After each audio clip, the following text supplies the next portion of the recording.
from that man, Kevin De Bruyne. I am currently taking some deep, calming breaths because I am so excited by that result. We are 13 points clear. 13 points clear at the top of the Premier League. We have just beaten the champions of Europe for the second time this season. Thank you very much for the 6 points, Chelsea. Wow, what a performance from City. I'd like to start immediately talking about the goal.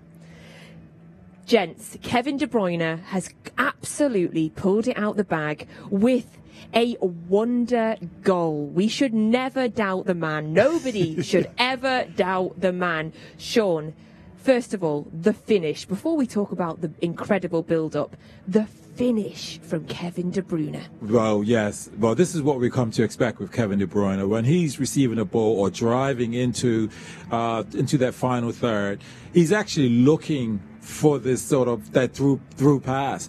He realizes at the last minute there isn't an option. I'm going to shoot. And because he has that quality, he can produce that ball or that power, generate that power into the corner. And Kepa, a good goalkeeper, cannot get to it. Finish, absolutely superb. David, talk to us about the build-up to that goal. Where do we start? As I said in commentary, the press on Kepa to start with, forcing the long ball. The moment, the best moment was obviously the goal, but the header down from Laporte, where he could have just headed it clear, was a pass, I think, into Rodri. Rodri out then to Cancelo, and that first time ball was perfect. Then Kevin riding a challenge was perfect. As Shaun so well said there, Kevin's drive in opened up and Thiago Silva doesn't go, so he has a moment where he's thinking, what can I do? And then he waits for Thiago Silva, uses him as a block. Anyone who's out there who wants to be a striker, use your defenders as obstacles, and then he doesn't have to hit it as hard as he can. He hits it with quality. Kepa, absolutely no chance because he's blindsided. Every part of that goal was perfect, not just the finish, but every part, starting with that head down from Laporte. Oh, so good. I would even go back a touch, because you're right about the press. Phil Foden, I mean, he absolutely ran his socks to the ground. He goes, and because I'm sitting there, I was sitting thinking, the goalkeeper has a low option, but he's going to press him and made him go long. And so he's played his part in the press. And as you said, Laporte, the central defense has been brilliant. Absolutely. Wins that ball. Like you said, he could have went long, and he just knocks it down. Everything about that goal, as you say, it's a really superb goal. It really was. And although we were, of course, dominating at that point, the goal almost felt like it came out of nothing. We're talking about the Rodri, the Cancelo pass, but he picks it up 40 yards out from the goal. He drives forward, takes on two men, and finishes. I mean, this is the thing. You're talking about a Chelsea side, and Kepa included, who were playing well enough to keep Man City out. Kepa was making the saves when he needed to. That's why they're challenging, or were arguably challenging, European champions. That's probably an easier description. And it needs those moments of brilliance. The brilliance of Rodri Laporte heading the ball down. The brilliance of Cancelo's first time pass. The brilliance of Kevin De Bruyne to read the situation in front of him, make the right shot, score the goal. Any one of those goes wrong, then we're staring at a 0-0. OK, City is still 10 points clear. But those moments of brilliance, that's why they're the best team in the country, potentially and hopefully challenging for a Champions League final as well. And a reminder that we are always dangerous. We are always dangerous. Even when you think nothing's on, we are dangerous, Shaun. Well, exactly. I mean, Kevin De Bruyne, he looks up because we know he's sort of king of assisting and wants to assist. As he's driving in, he's looking, where's that run? He's looking for one of our players to make that run in behind. And then he reaches the point where he can't no longer have another touch because he'll then be tackled. So he then at that point goes, well, I've got to go for it. And he just guides it, like generates a good amount of power, uses the defender as a blinding shield. And this is what Kevin, I mean, we're thinking he's out of options. He's like, no, I've still got one in my pocket. Hey, this one right here in the corner. It's beautiful. It really is beautiful. And we thank you, Kevin De Bruyne, for that wonder goal. Has brought us 3 points and 13 points clear at the top of the Premier League. Now, Kevin De Bruyne is not the only man that had an incredible game today. There is loads to talk about.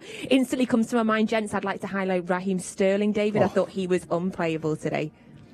Yeah, 100%. And there were times, I mean, we're sat up here looking down and you're thinking, all right, he's got two players in front of him, and he just went through them. It was like there was no defenders there. And I know with Alonso being on a booking, that made things easier. And I was concerned, I said this before we went on the show, that Sarr was going to be a nemesis for Raheem Sterling. There was one moment, you were laughing and jumping around in the studio here, where he wheeled his hips, he moved the ball, and Sarr just did not know which way to turn. It was a fantastic performance. Just so much energy from him, just a constant threat, Shaun. Yeah, see, Sterling, his game, we saw control in his game. When I say control, there are times when he receives the ball and he's walking. And what he's doing is he's just analyzing his situation. It's almost like he's doing this scientific sort of computing thing. All right, it's a defender on the right, one on the left, there's another one 10 yards. Okay, he's figuring out the maps on how to get around and go in and out.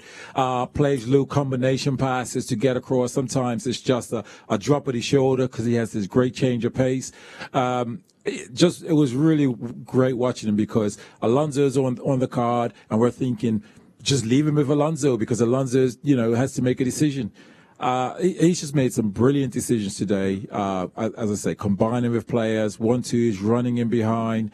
What you want a wide player to do is really effective. Brilliant game by Raheem Sterling.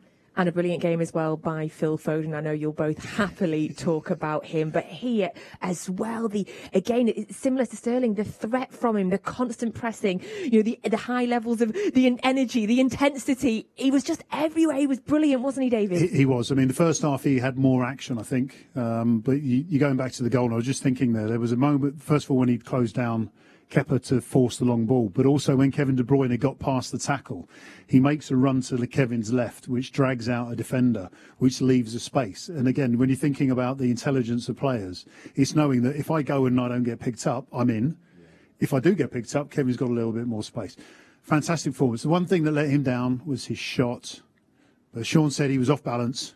No, I said the ball, if it was a yard less, he hits that ball because it's on his left, but it isn't fouled on his left. So if we look at, if people are able to see it again, you'll realize it's outside his left foot. So when he makes contact we're with talking about Phil Foden. This guy can do anything. Well, yes, he can.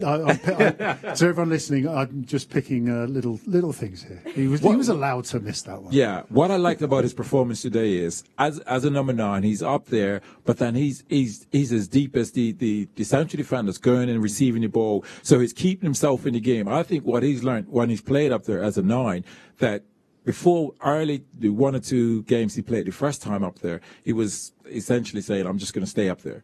But he got involved, and so he was always involved in the game and receiving balls as midfielder. So brilliant performance by him.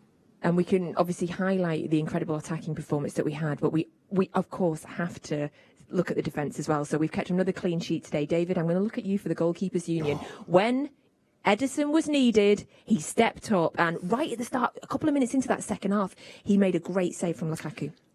I think that was their one shot on target. I can't remember. Yeah, and I was thinking about Brentford, which was a 1-0 win, and Ederson made 2 fantastic. One of them was Diaz, nearly an own goal. He made 2 fantastic saves at 0-0 there.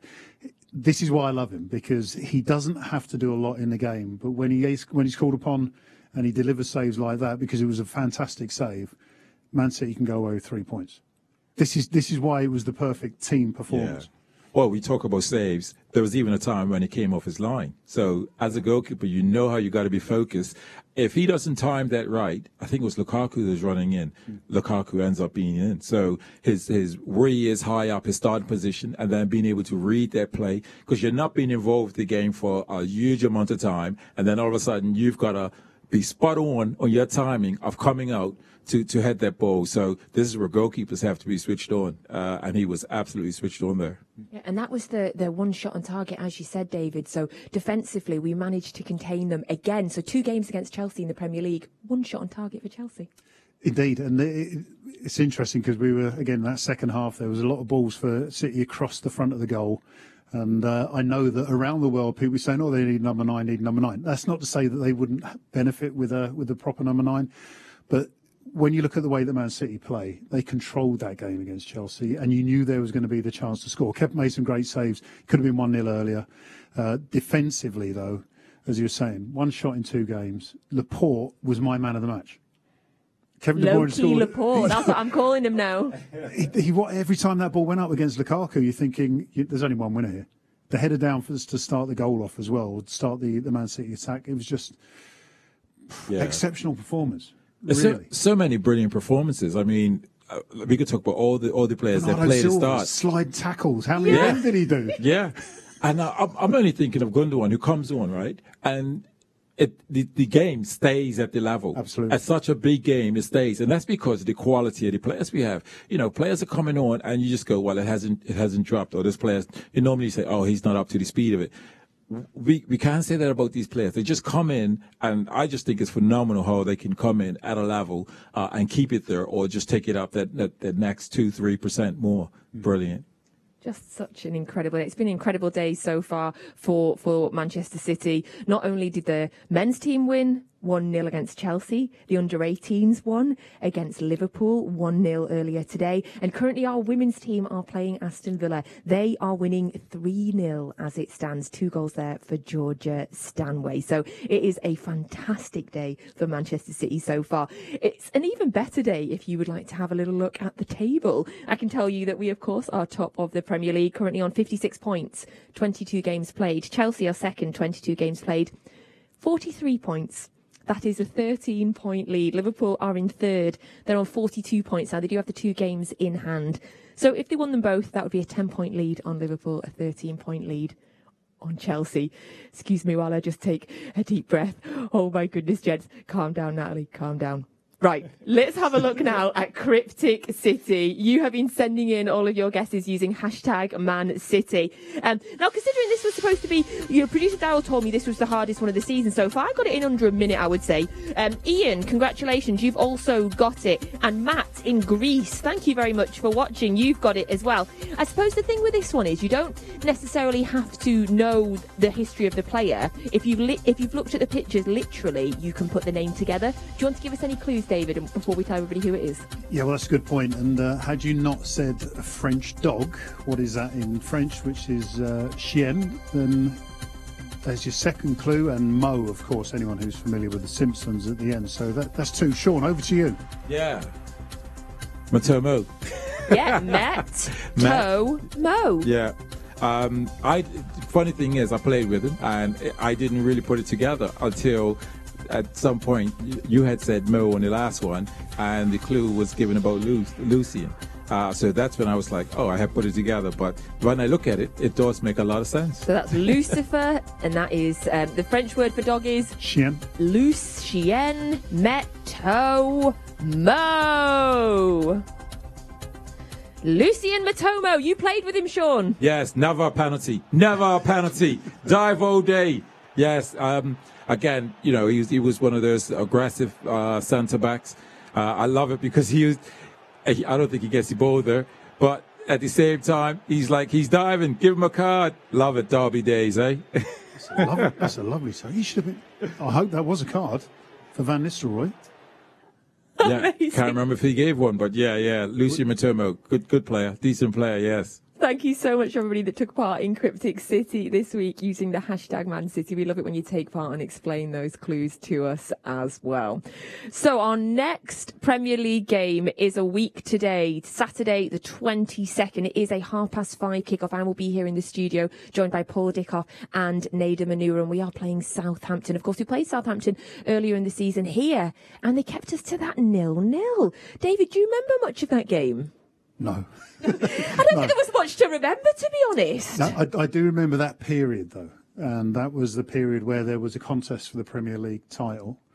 And that draw was the moment where people were thinking Man City might not be up to the fight, if that's correct. When it was the 3-horse race? Yes. Is it still the 3-horse race? And, I mean, the game next week's going to be, hopefully, for the right reasons, to keep the Premier League credibility up there. It will be a tough game because Southampton have suddenly found themselves a little bit of form. And winning today doesn't mean the league is won. It just means that the gap is obviously bigger. But you still have to go to a place like Southampton and beat them. And as an ex-Pompey player, hopefully score 6. Just throw that in there. Yes, hopefully get the 6. Shaun, what sort of game are you expecting from Southampton next week? Well, this game here today was obviously brilliant, but you only want to follow it on. And I think, I think the most consecutive games we've won, I think there's somewhere around 18. And I think in Pep's mind, I think he'll be thinking there's an opportunity to challenge that. So I think he'll be thinking, it's not an easy game because when Southampton play well, I remember games Southampton came here and they nearly played us off the park. And, we snapped into gear second half. So I think it'll be a tough one, but we've got to come with that same intensity and quality that we've come with today. Yeah, I'm just thinking about earlier in the season with that 0-0 game and how far we have come since then, Shaun. As you say, back then, David, it was so tight and people were questioning us. The difference from September to January couldn't really be bigger. Well, I tell you what I like, and I'm obviously having a lot of experience in the game, having played, is when the victories against Arsenal, the victories against Brentford, in two games where I don't think City were at their best. And then you come up against Chelsea, and it's like, if they play anything like that, then Chelsea have a chance of winning this game. But then they step up the gear. And today's performance was as good as it was at Stamford Bridge, bar that one shot on target. And you think they're kind of in this confident mood. People talk about momentum, but I always talk about confidence rather than momentum. The confidence to go out and say, look, it's going to be easy or not, but we are still going to be able to get enough out of the game to get 3 points. And I think with Southampton, as you say, and how the City have progressed, they might only win 1-0. But that will be enough. It keeps the run going, keeps the distance between any of the chasing pack, chasing couple or single team, whatever it will be next weekend. Yeah, that 1-0 win would be absolutely fine with me. And you say City stepped up a gear today, David. I think it's slightly scary because I think there's another one. I think there's another gear. I didn't say they were on the max. Yeah. Right. And Shaun, you mentioned the winning run. I think it's 18 Premier League games in a row. We're now at 12. Exactly. And I think this will be something Pep will be willing to challenge. He'll think, that season we were phenomenal. We're now in this rhythm of winning. The belief is there of the players, the levels. Why not? And Southampton will be a difficult game. And it's not looking beyond and saying, well, whoever we come up, it's just an easy game. But it's saying, why not challenge yourself and see if you can match that or better that. And it starts with this game against Southampton. Can we go and perform well and get the win? And it's about performance at this stage of the season as well, because you want to still perform well. That will get you to the end of the season to be champions, not just getting over the line and going, well, we performed badly. Because if you perform badly, you soon get caught out.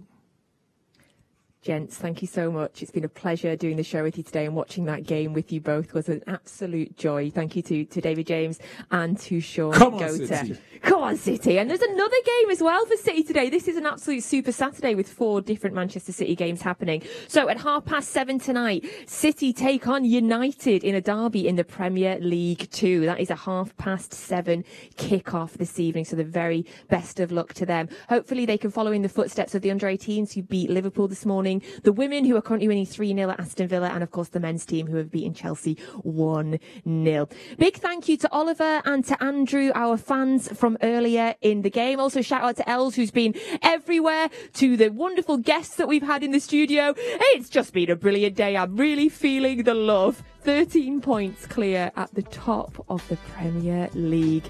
What a start to 2022. You can watch the full match replay available on City Plus from midnight tonight. I will certainly be rewatching that again. We will be back for Match Day Live next Saturday when I am joined by Paul Dickoff and Nader Manua. Blues, have a wonderful weekend. Come on.